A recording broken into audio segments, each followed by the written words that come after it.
Good morning, students.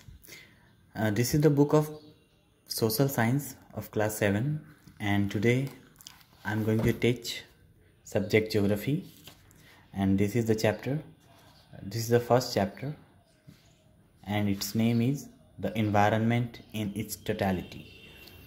तो अपनी संपूर्णता में पर्यावरण, ठीक है। तो सबसे पहले हम लोग जानेंगे कि पर्यावरण होता क्या है। तो इन्वायरमेंट का मतलब होता है पर्यावरण। The sum total of all conditions prevail in our surroundings including one or more ecosystem make our environment. तो हमारा पर्यावरण कैसे बनता है? हमारे आसपास जितनी भी सारी चीज़ें हैं, ये सभी को अगर इंक्लूड कर दिया जाए, इसमें बहुत सारी चीज़ें आती हैं, इकोसिस्टम भी आती हैं। इकोसिस्टम का मतलब होता है पारिस्थितिक तंत्र। तो इस हमारे इन्वायरमेंट में एक से ज़्यादा इकोसिस्टम होता है।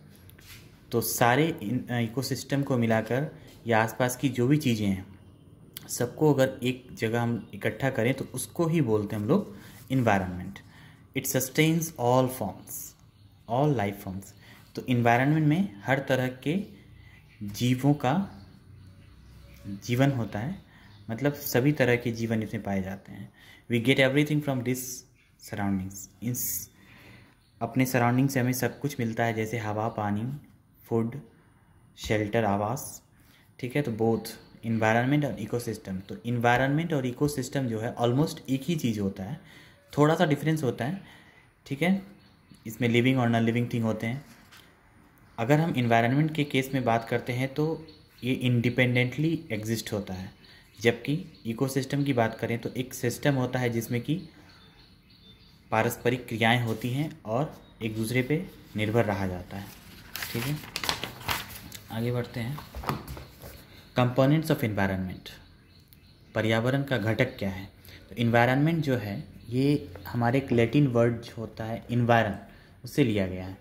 इन्वायरन जो है वो दो तरह के शब्दों से मिलकर बना है। एक इन का मतलब में, और वायरन का मतलब सर्किल यानी कि गोला। एक गोला के अंदर जो कुछ भी है उसको इन्वायरन बोलते हैं और उसी से बना है इन्वायरमेंट, ठीक। तो इसका मतलब भी यहाँ दिया गया है, in circle or to surround, मतलब आसपास की चीज़ें। Our environment has two main components. हमारे पर्यावरण में दो तरह के मुख्य घटक होते हैं, प्राकृतिक और मानव। प्रकृति और मानव, ठीक है। तो कंपोनेंट्स ऑफ इन्वायरमेंट में यहाँ देख रहे हैं आप, नेचुरल और ह्यूमन है। नेचुरल में दो तरह की चीज़ें होती हैं, बायोटिक और अबायोटिक। और ह्यूमन में सोसाइटी और मैनमेड स्ट्रक्चर्स होते हैं, यानी कि समाज और मानव द्वारा बनाई गई चीज़ें, ठीक है। तो प्राकृतिक जो वातावरण होता है इसमें दोनों चीज़ें होती हैं, फिजिकल भी होती हैं और बायोलॉजिकल इन्वायरमेंट भी होती हैं, यानी कि भौतिक और जैविक पर्यावरण, जिसमें कि जैविक और अजैविक घटक होता है, ठीक है। नेचुरल में मैंने यहाँ बताया कि जैविक और अजैविक घटक होता है। तो ह्यूमन इन्वायरमेंट में जो होता है इसमें ह्यूमन सोसाइटी है, देख रहे हैं, मानव समाज है, जिसमें कि सभ्यताएँ होती हैं, अर्थव्यवस्था होती है, राजनीतिक जीवन होता है, धर्म होता है। और मैनमेड स्ट्रक्चर्स में बहुत सारी चीज़ें जो इंसानों के द्वारा बनाई गई हैं, जैसे कि नहर, बांध, रोड, बिल्डिंग्स, ये सारी चीज़ें मैनमेड है। तो प्राकृतिक वातावरण में आपको क्या मिलता है? जितने भी सजीव वस्तुएं हैं वो जैविक हो गई, और जितने भी निर्जीव हैं वो अबायोटिक यानी अजैविक हो गई, जो कि इस पृथ्वी के सरफेस पर नेचुरली एग्जिस्ट करती है, मतलब हैं। नेचुरल इन्वायरमेंट जो है इसमें पारस्परिक क्रियाएं भी होती हैं सभी जाति के बीच में, सभी लिविंग थिंग्स, लिविंग स्पेसीज़ के बीच में, और उसके नॉन लिविंग सराउंडिंग से, मतलब लिविंग थिंग्स जो है वो नॉन लिविंग थिंग्स पर भी डिपेंड होता है। इसी को बोलते हैं इंटरएक्शन एंड इंटरडिपेंडेंस, ठीक है। The differences between biotic and abiotic components are given. तो यहाँ पे जो जैविक घटक और अजैविक घटक के बीच में जो अंतर है वो यहाँ दिखाया गया है कि कोई भी चीज़ जो सजीव चीज़ से रिलेटेड हो उसको बायोटिक यानी जैविक कहते हैं, और जो नॉन लिविंग थिंग से रिलेटेड हो वो बायोटिक होती है। उसके बाद जैविक घटक जो होते हैं वो क्या करते हैं? जन्म देते हैं, वृद्धि होती है, मृत्यु होती है। और अजैविक घटक में क्या होता है कि ये एनर्जी सप्लाई करते हैं किसको? लिविंग थिंग्स को, ठीक है। उसके बाद जैविक घटक में क्या है? They adapt themselves as per the abiotic environment. जैसा एबायोटिक इन्वायरमेंट में ये अपने आप को ढालने की अनुकूलता को रखते हैं, मतलब किसी भी इन्वायरमेंट में उसके अकॉर्डिंग ये जैविक घटक खुद को रख सकते हैं, जैसे कि प्लांट्स और एनिमल्स। तो इनमें एक अनुकूलन होता है जो अपने आसपास के सराउंडिंग के अकॉर्डिंग वो रहते हैं। और यहाँ पे क्या है, एबायोटिक में they make the environment of living. और ये एबायोटिक में क्या होता है कि ये एबायोटिक कंपोनेंट्स बायोटिक कंपोनेंट्स के लिए इन्वायरमेंट क्रिएट करते हैं, जैसे कि फायर, वाटर, सॉइल, ये सब एग्जांपल हो गया एबायोटिक कंपोनेंट का। आगे बढ़ते हैं। The physical components of our natural environment is divided into 3 broad categories. तो हमारा जो फिजिकल कंपोनेंट है, इस प्राकृतिक वातावरण का जो फिजिकल घटक है यानी कि भौतिक घटक है, वो क्या है, उसको 3 भागों में बांटा गया है, लिथोस्फीयर, हाइड्रोस्फीयर और एटमॉस्फेयर।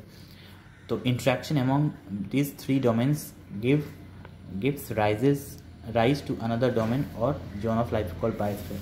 तो ये पारस्परिक क्रियाएं जो होती है इन तीनों प्रांतों में, ये दूसरे प्रांत को यानी कि दूसरे जोन को, लाइफ के दूसरे प्रांत को ये लोग जन्म देते हैं, जिसको हम लोग बायोस्फीयर कहते हैं। तो सबसे पहला है, जैसे मैंने आपको बताया, फिजिकल कंपोनेंट जो है वो तीन कैटेगरी में बांटा गया। सबसे पहला है लिथोस्फीयर। लिथोस्फीयर जो है लिथोस से बना है, जो एक ग्रीक वर्ड है। लिथोस का मतलब होता है चट्टान। Rocks are the main materials of earth's crust. पृथ्वी का जो क्रस्ट है, पृथ्वी का 3 भाग है, अर्थ का जो है वो 3 पार्ट है, क्रस्ट, मेंटल और कोर। सबसे अंदर जो होता है वो कोर होता है, बीच का पार्ट मेंटल होता है और सबसे ऊपर का पार्ट क्रस्ट होता है, जिस पे हम लोग रहते हैं। तो अर्थ का यानी कि क्रस्ट का जो है मैक्सिमम हिस्सा आपको रॉकी होता है। ये सभी मिनरल से बने हैं जो कि पृथ्वी के सतह के बहुत अंदर पाए जाते हैं। और पृथ्वी के सतह पर क्या क्या है, जैसे कि महासागर हैं, ज़मीन है, ये सभी कैसे बनता है, डिकम्पोजिशन और डिसइंटीग्रेशन ऑफ। तो ये सारे चट्टानों के एक साथ मिलने से बनता है, ठीक है। इसके बाद है हाइड्रोस्फीयर। हाइड्रोस्फीयर में क्या होता है, ये पानी का क्षेत्र है, पानी का प्रांत है, which comprises nearly 3/4 of the earth surface. और पृथ्वी पर लगभग 3/4 हिस्सा यानी कि 75% हिस्सा पानी का ही है। This includes ocean. इसमें आपको महासागर, नदियाँ, झीलें, समुद्र और दूसरे भी जितने भी वाटर बॉडीज हैं सभी हैं। The ocean and sea water is saline whereas river, lakes and ponds have fresh water. तो महासागरों में जो पानी होती है ये नमकीन होता है, जबकि नदियों, झीलों और तालाबों का पानी फ्रेश होता है। इसके बाद आते हैं हम लोग एटमॉस्फेयर में, जो कि हमारा तीसरा कंपोनेंट है। It is a blanket of air. ये एटमॉस्फेयर क्या, हवा का एक तरह का कंबल है जो कि हमारे प्लैनेट को चारों तरफ से घेर कर रखता है। और it is held to the surface of the earth by the gravitational force. और पृथ्वी के चारों तरफ ये क्यों है, क्योंकि पृथ्वी का जो गुरुत्वाकर्षण बल है ये इसको अपने चारों तरफ खींच कर बनाए रखता है। एटमॉस्फेयर जो है इसमें हमारा 78.03% नाइट्रोजन है, 20.99% आपका ऑक्सीजन है, 0.98% आपका कार्बन डाइऑक्साइड और दूसरी गैसें हैं। यानी कि मैक्सिमम अमाउंट में आपका नाइट्रोजन गैस है, इसके बाद ऑक्सीजन है, फिर कार्बन डाइऑक्साइड और बाकी गैसें हैं। और चौथा जो है बायोस्फीयर, ठीक है, जो तीनों प्रांतों के बीच में जो इंट्रैक्शन होता है उससे बायोस्फीयर का जन्म होता है। तो बायोस्फीयर क्या है, एक नैरो जोन है जिसमें कि लैंड होता है, वाटर होता है, एयर होता है, जो कि किसी भी लिविंग बींग्स के लिए बहुत इंपॉर्टेंट है। Plants, animals, humans and micro organisms are part of this biosphere. तो इस बायोस्फीयर का ये सब पार्ट हुआ। इसके बाद है it is present just above, below and on the surface of the earth where all the other domains interact, ठीक है। तो ये कहाँ मौजूद होते हैं, plant, animal, humans, micro organism कहाँ मौजूद होते हैं, ये सब पृथ्वी के या तो ऊपर या फिर पृथ्वी के सतह के थोड़े नीचे तक, जहाँ पर कि तीनों डोमेन इंटरेक्ट करते हैं, मतलब पारस्परिक क्रियाएं होती हैं, लिथोस्फीयर, हाइड्रोस्फीयर और एटमॉस्फेयर का। आगे बढ़ते हैं human environment. The relationship between natural environment including its physical components and the people in a given area give rise to human environment. तो प्राकृतिक वातावरण में जो जितने भी चीज़ें हैं उसका जो फिजिकल भौतिक घटक है और इसमें जो लोग हैं इनके बीच का जो संबंध होता है, ठीक है, इससे क्या होता है, ह्यूमन एनवायरनमेंट क्रिएट होता है, मानव पर्यावरण। Human interact with natural environment and modify it to suit their needs. मानव जो हैं प्राकृतिक वातावरण से इंटरेक्ट करते हैं और इसको अपने ही ज़रूरतों के हिसाब से मॉडिफाई करते हैं। एग्जाम्पल के लिए ज़मीन का बड़ा हिस्सा वो यूज़ करते हैं फसल उगाने के लिए। ठीक उसी प्रकार मानव जातियाँ जो हैं वो सीखती हैं दूसरे जानवरों को पालतू बनाने का, जैसे गाय, भैंस, बकरियाँ, ठीक अपने फ़ायदे के लिए लोग इसे डोमेस्टिकेट करते हैं, यानी पालतू बनाते हैं। जैसे इनसे फूड मिलता है, इसको ट्रांसपोर्ट में भी यूज किया जाता है। Humans make use of all 3 domains of the अर्थ। तो मानव जो है पृथ्वी के तीनों डोमेन का, यानी तीनों प्रांतों का यूज करते हैं, that is land, air and water.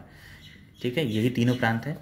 Human build structures with different natural material. तो मानव जो हैं वो बहुत सारे अलग अलग स्ट्रक्चर्स बनाते हैं प्राकृतिक पदार्थों से, जैसे कि ह्यूमन इंटरेक्ट।